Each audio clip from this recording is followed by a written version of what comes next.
From being a wrestler on the Blackzilian team on The Ultimate Fighter to arguably becoming the greatest welterweight of all time, Kamaru Usman's rise to the top has been impressive to say the least. He had the longest win streak in the division's history, and it all started with his win on the TUF finale. It was a great season. That year, Dana decided to make two of the biggest gyms go head-to-head against each other. Kamaru Usman was representing his team, the Blackzilians, in the finale. Against him was Hayder Hassan from American Top Team. Usman was relatively unknown at the time. He was a D2 wrestling champion who was recruited by his team to pursue a career in MMA, but as soon as he reached the TUF house and fought a couple of times, it was made clear that he's a force to be reckoned with. Fast forward to his bout against Hassan, which he dominated from start to finish. As expected, Usman took the fight to the mats and dominated. Declaring the winner by submission due to an arm triangle, representing the Ultimate Fighter team competition winners, the Blackzilians, Kamaru, the Nigerian Nightmare!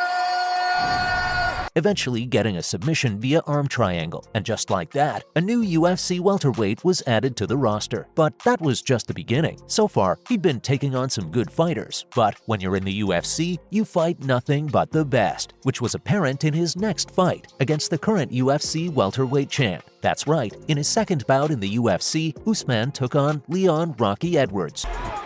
Big left hook, big right hook, beautiful work. Edwards Getting his shots, shoots for the takedown again. Edwards changes levels. Nice. Beautiful work. Edwards looking to end that win streak of Vicente Luque. Now, I should tell you that this fight was many years ago. Both guys were very fresh in their careers. Kamaru was primarily a wrestler who was looking to take the fight to the ground. Not allowing Usman to get to go. Huge right from Usman. This could be the beginning of the end. It's over. It's over. Oh, look at Burns surviving. Usman switched southpaw. And that will do it. And Leon was just a striker with little to no takedown defense. So far, he's not letting him come in, hit him with that big straight right. Look, he gets, Gonna goes down. Leon Edwards is pouring on the pressure. oh, he's hurt. He's only got a few seconds here. Last 15. Because of their styles, Usman managed to get the decision win. Since that fight in December 2015, neither guys lost until they fought each other again last year. It was the record for the two longest win streaks going into a championship fight. Talk about wins that age well, am I right? You won't find a better example than Usman's first win over Edwards, and despite losing the rematch and the belt, the former welterweight champion will get a chance to regain his throne really soon. Can't wait for that one. But let's stay on course for now. So, after racking up a 4-fight win streak, Undisputed UFC welterweight champion of the world, Kamaru!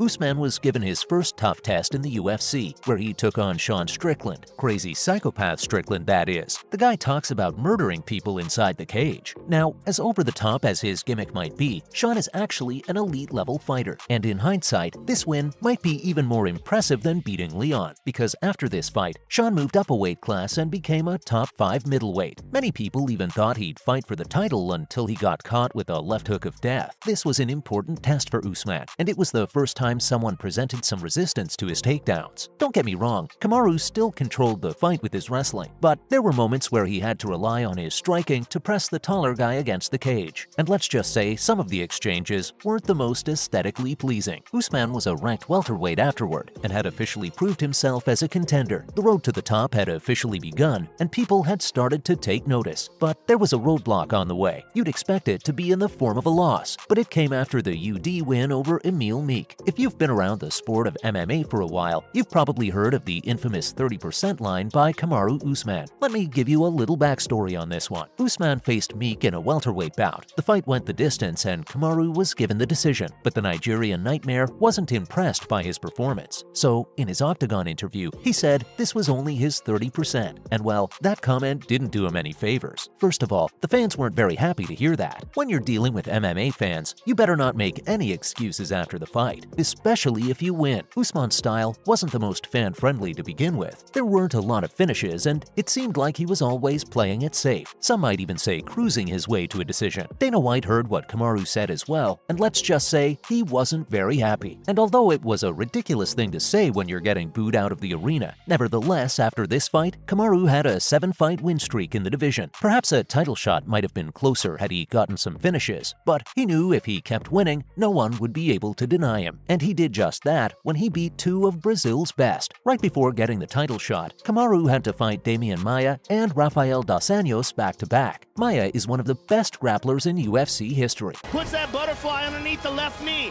Now Neil's in trouble. He's got the body triangle constricting down on Neil's body, squeezing on that rear naked choke, and Neil Magny's just done there in the crocodile's jaws.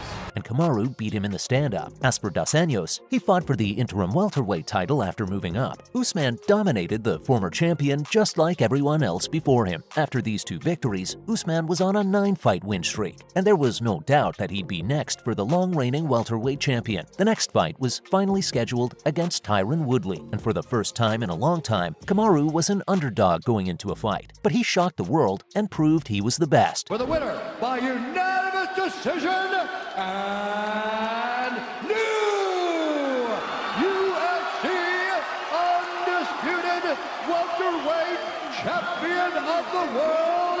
UFC 235 was memorable for many reasons, but at the end of the night, everyone was talking about the sensational performance of the new welterweight champ. Everyone had seen Usman dominate his opponents, but the question was, could he do the same against the best in the world? And boy, did he get that done. Right from the first bell to the last, it was 25 minutes of kicking. But the most impressive part was whose butt was being dominated. Woodley was a 5-time UFC champ and was looking unbeatable after finishing the undefeated Darren Till. No one would have imagined him getting dominated like that. And just like that, there was a new king. Usman became the first African UFC champion and fulfilled his destiny by holding the undisputed belt. No one could deny he was the best anymore. But even then, we didn't know the historic reign we were about to witness. This brings us to the next chapter, in which the hunter became the hunted. As impressive as the road to the title was, the biggest wins of Usman's career came when he was defending the belt. He beat Colby Covington twice, who many believed was the most dangerous matchup for Usman. Not gonna lie, I thought Colby got 3 rounds in the second fight, but no one can deny the TKO win at UFC 245. Usman also managed to derail one of the biggest hype trains in UFC history by beating Jorge Masvidal twice. The first time was in Fight Island on short notice, but it was in the rematch that Kamaru was able to become the first man to knock Masvidal out cold. Still feels good and confidence right now too.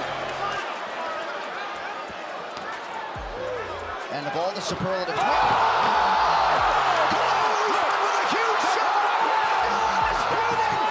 And perhaps the most impressive win was his title defense against his former teammate Gilbert Burns. The champ faced a lot of adversity in that fight and used his fight IQ to get the finish. And that's how the Nigerian Nightmare went from a boring wrestler to the best fighter on the planet who keeps knocking people out. Well, that's all we have on Kamaru Usman's rise in the welterweight division. See you all in the next one.